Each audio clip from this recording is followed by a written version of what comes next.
Let's see how fast I can get. I'm staying on the main road because there's less gravel, so it's safer. 45. Let's slow down for this turn.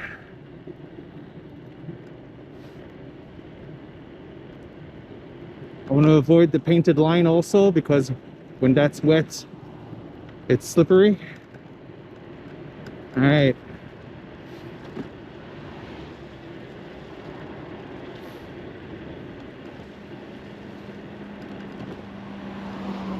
$51, $55.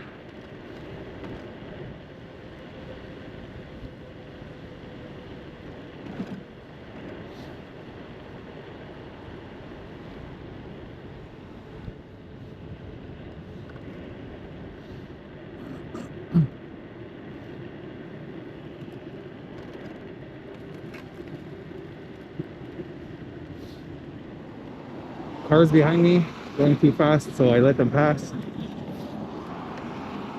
Let's get back on the main road.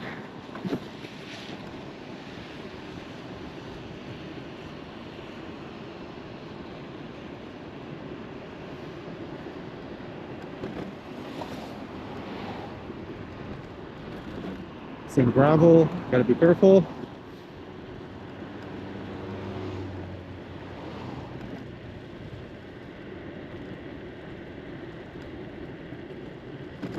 If this was dry, I wouldn't have not used the brakes at all. Probably hit some amazing speeds. My fingers are cold from that downhill though.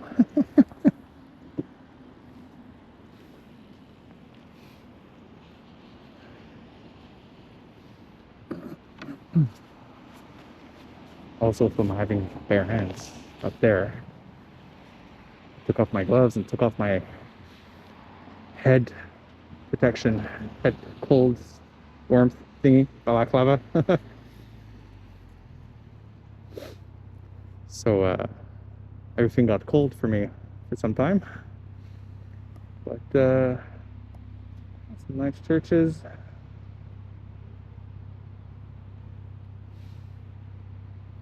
Let's go.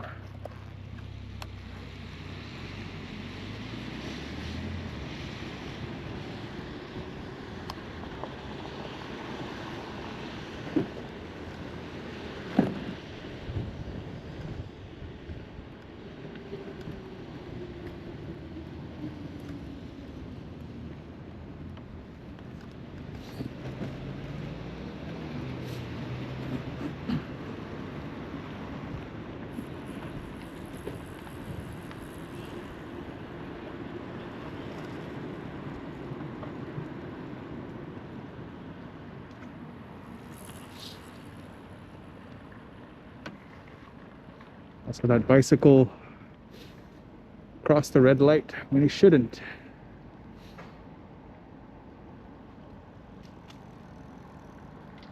And another one. Sometimes when it's okay, depending on the markings on the road, like on Gouin Street, because Gouin is a very long street and they adapted it for bicycles mostly.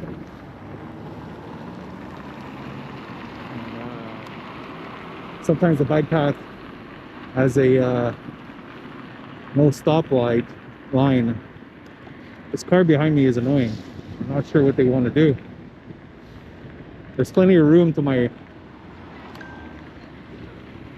left, but he keeps staying in my lane. That's because he's turning. Okay.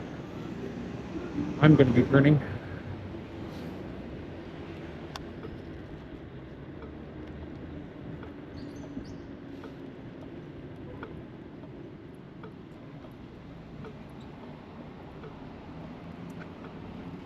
think I need to tighten my rear brake. It's a drum brake in the back, but I think I need to tighten it a bit, and that I know how to do. It's a simple screw in the back wheel. Now you turn it half a turn, because it like locks every half turn, and I think I needed to make it a bit tighter. And I'm happy today because I've been using my front brake, disc brake, and it's not squeaking.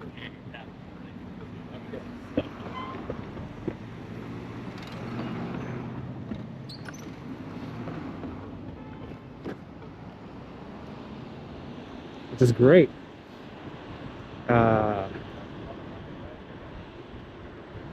Maybe I hadn't used it enough in the past. That's why it kept squeaking between brakes. But now it's not squeaking between brakes.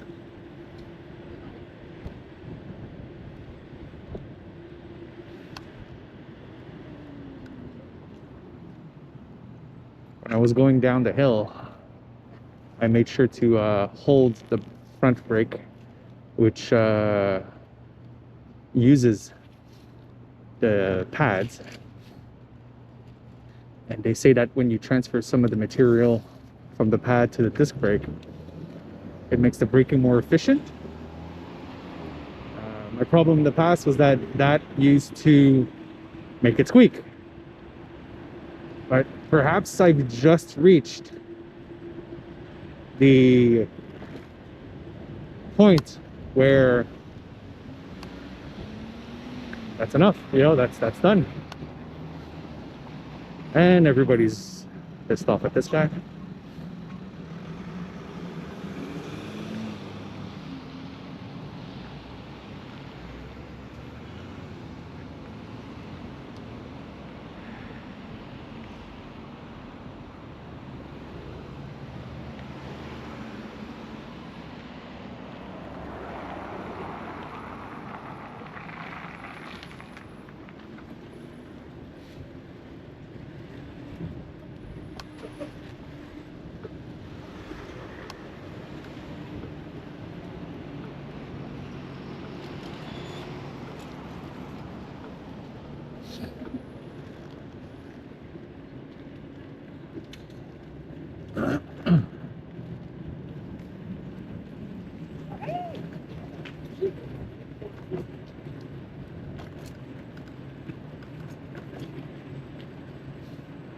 I was tempted to thank that girl with the yoga mat and the yoga blue pants because she actually looked behind her before stepping onto the bike path.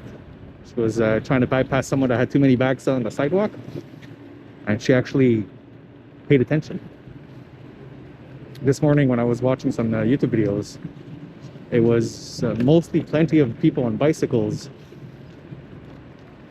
being annoyed by the fucking pedestrians. Well, I have to stop saying the F word. By pedestrians on the bike path.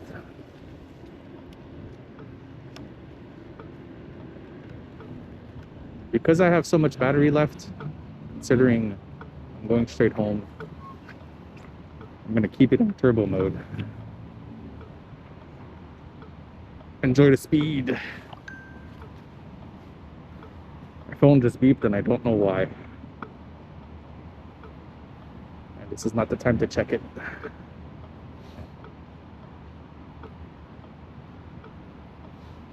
It could be my new app. The app for the bike. That's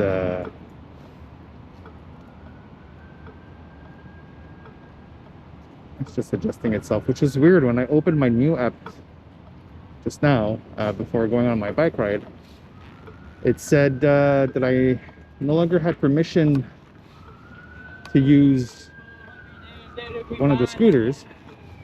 The problem is it showed a white scooter, so the white version of what I have, which at first I'm like, okay, whatever. My bike is on, it's just the app that's not synchronized with it. But the fact that it was white, I was like, oh, whatever, it's a wrong image. But then it did it again for an actual scooter, the bigger model, the NQI. And I was like, I don't have an NQI. So I dismissed that one also. And then it went to the screen with the gray UQI that I have. So I think it's one of those weird flukes. Seems like people try to connect some sort of weird thing at the new servers, or was trying to connect my app, my phone, to bikes I never requested to connect. Because you can have more than one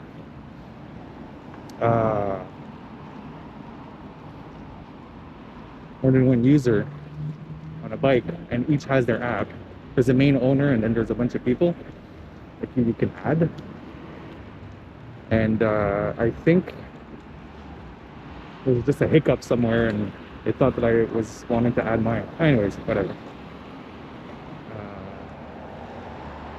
If you notice, I'm going 15 kilometers an hour. I'm going to put on cruise control, keep that momentum going. I'm on the bike path, slower people, so I have to be respectful.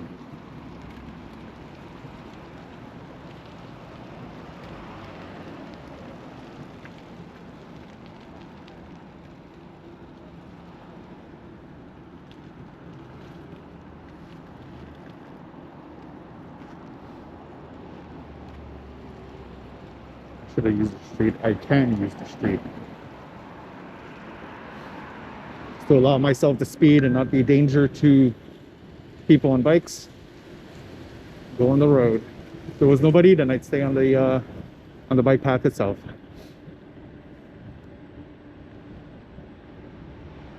It's weird, the laws surrounding these bikes. Oh, that's a strong wind. Whoa.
I said I was going to be on turbo mode, but because I'm using the bike path, I'm not. A bit too much traffic.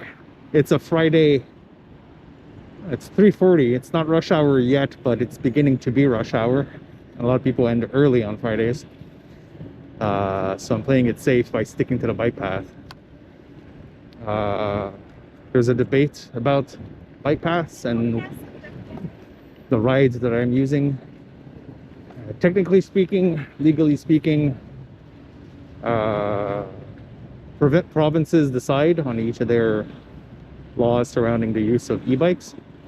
And for me, according to the Quebec laws, I'm allowed on bike paths because I have pedals, I'm too slow, etc., etc., etc. So I'm allowed to use a bike path. There's a small technicality though, which right now could say I'm going against certain bylaws.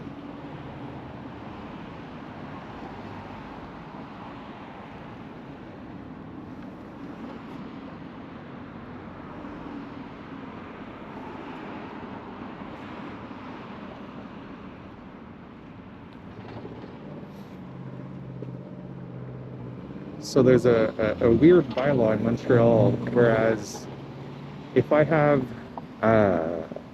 stepping footrests,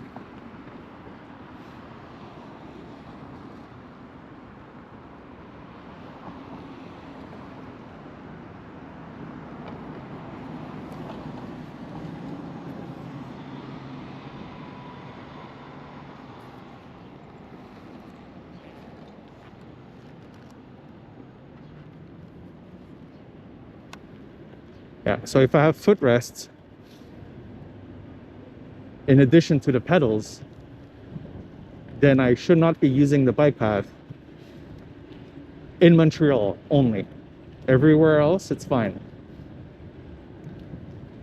I beg to differ in the sense that for safety reasons, I'll use the bike path because I'm not fast enough, I'm not big enough for the road when there's too much traffic on it.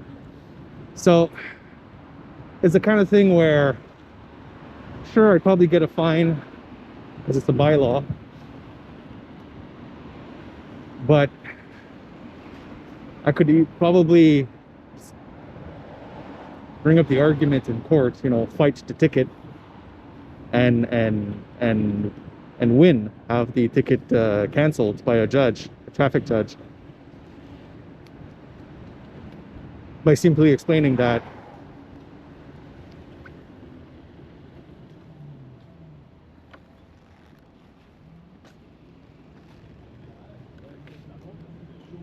I have to be kind to people. He waited a long time for me because he has a small kid, and I figured, let him pass.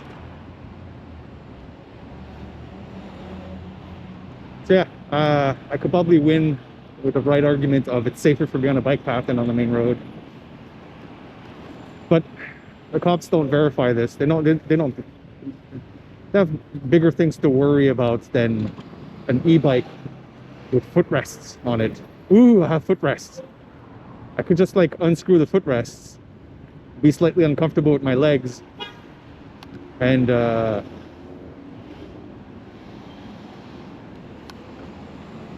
be legal to use the same vehicle in a bike path, but no footrests.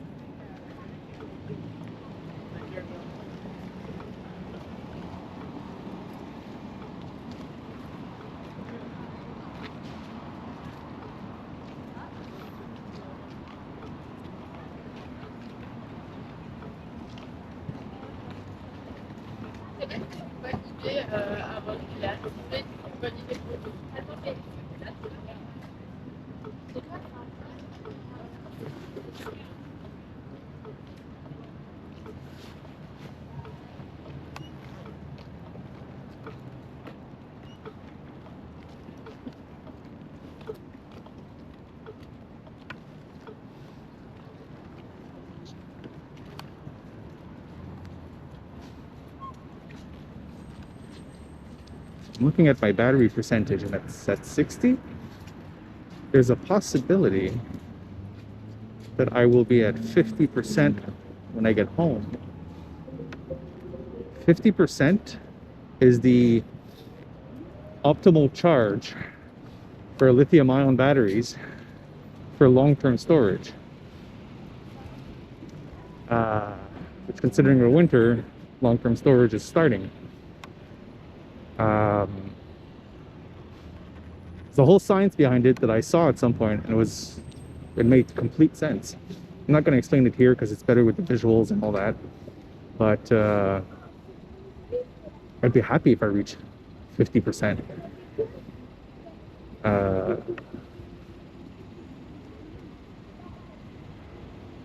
When it's just short term in general, you don't want to keep a battery at 100 for too long, a lithium ion battery. You don't want to keep it at 100 for too long. You don't want to keep it at 0 for too long. That kind of, in a weird way, damages, quote unquote, damages the transmission of ions between one side and the other, which is how the battery charges and discharges.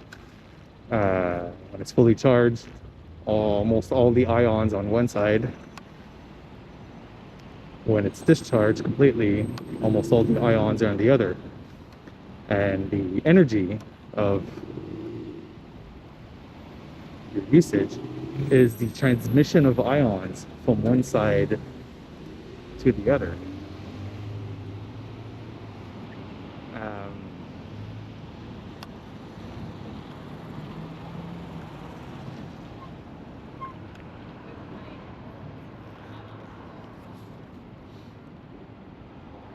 Oh, and also, it was really funny. At Starbucks, the woman that served us, Leah Jane has never had a pumpkin spice latte. So we're fixing that today. And then she's like, so when you're not using it for a few days, above 20% and below 80% is good. 50 is always optimal.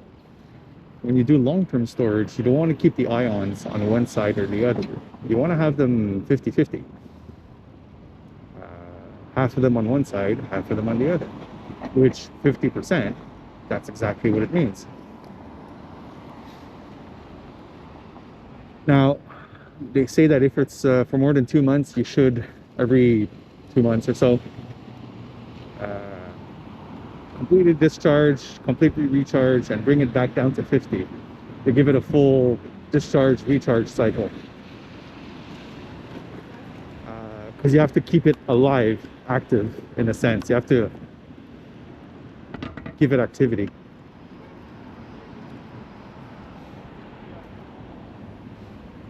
And my eyes and head are going everywhere right now. There's so much traffic and people, and it's great.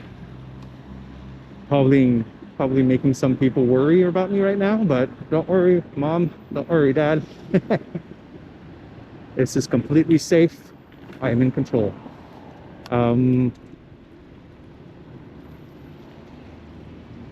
Yeah.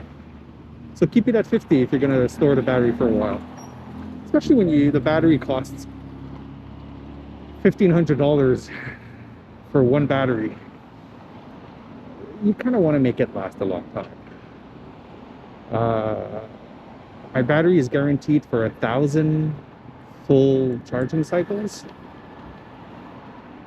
I think I've reached like 70 or 80 charging cycles so far, so I'm good to go for a while. The bike itself is guaranteed for, well, parts of the bike guaranteed for 2 years or 10,000 kilometers. I have reached 1,982 kilometers. So in less than a year, and I won't be using it till spring most likely, I've used only a fifth of the guaranteed mileage.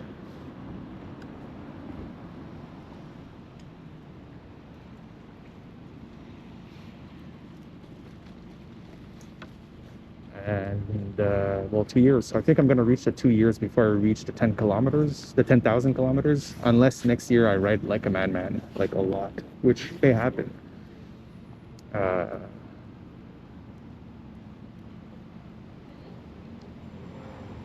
This year, when I finally started riding, I think it was like we were already in May, and in June it got stolen. Brought it back the same day because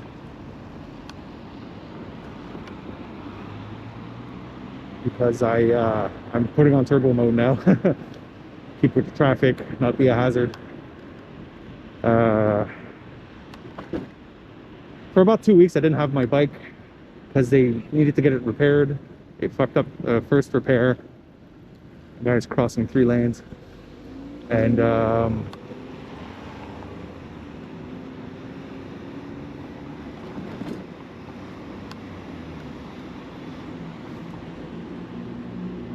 so I'm paying attention right now.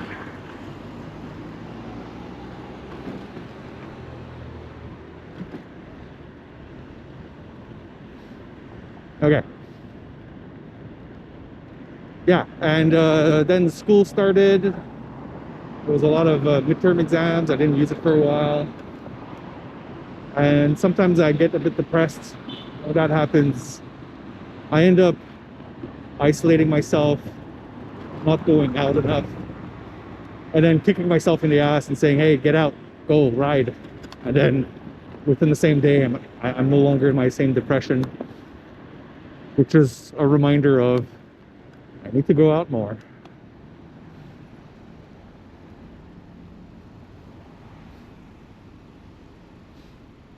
I need to use it more to stay in a proper mental health and a good state of mind. So next year, considering now I have a GoPro, oh, that was another thing. After having done some sightseeing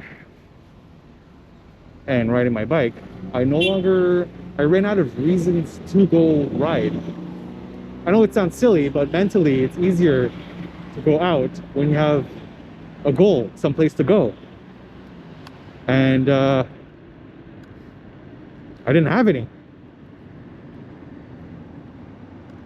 I have to go up this road, but I'm not in a good position. So I'm gonna cross and do like what I did earlier, which is become part of the other traffic. Do it like a bicycle.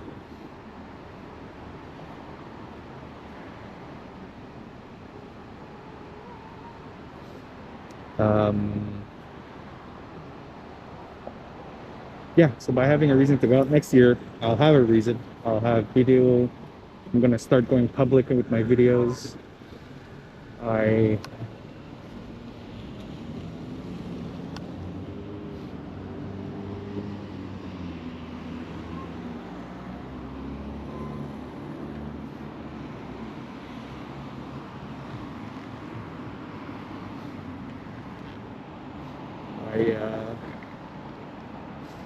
I'll have a reason.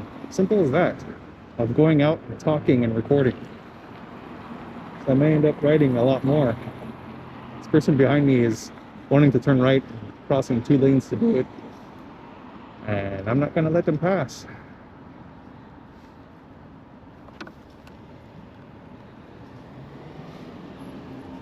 All right.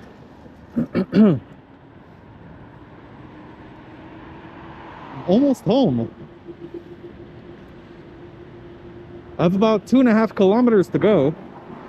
I'm at 57%. And I'm using turbo, which drains the battery faster. So I think this is gonna be good. I think I'll be at 50. Awesome. Awesome.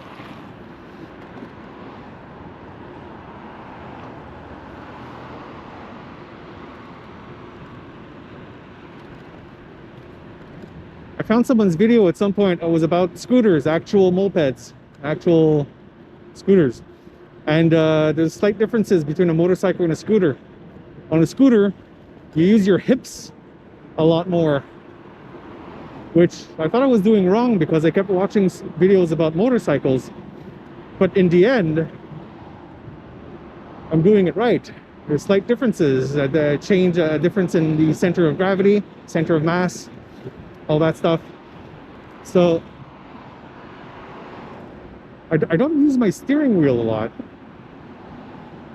I use balance, and I move my hips.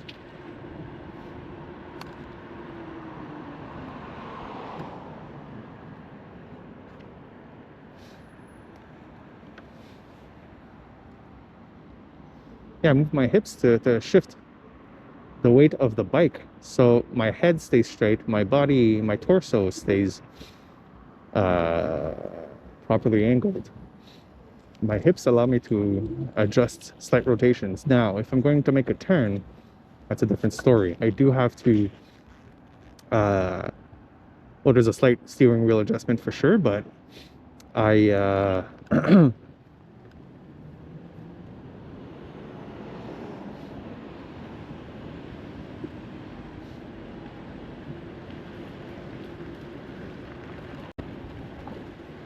sorry, I'm paying attention.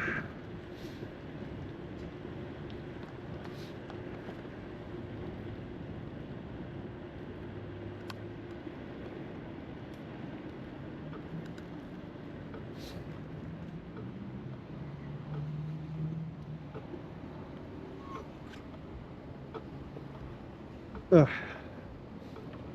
So one of the things about turning is your body has to go with the angle of the bike. It's the best way to make a turn. I mean, there's reasons why you would like lean away from the angle of the bike or lean with further than the bike. But that's more when you're going at high speeds and competitive racing. But generally speaking, normal speeds, you don't. And that's part of the comfort zone, a discomfort that you have to get comfortable with.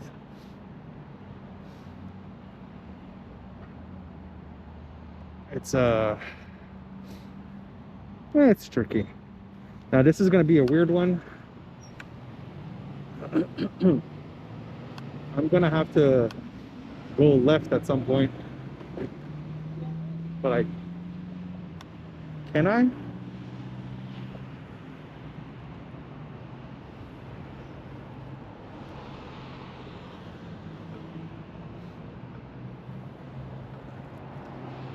Awesome. I was looking back a lot. That one. Whew. Awesome. I'm gonna stay with the traffic here because I'm gonna have to turn left.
All right. I wish everyone a good day. And if I don't see you before next year, Merry Christmas and Happy New Year. Goodbye.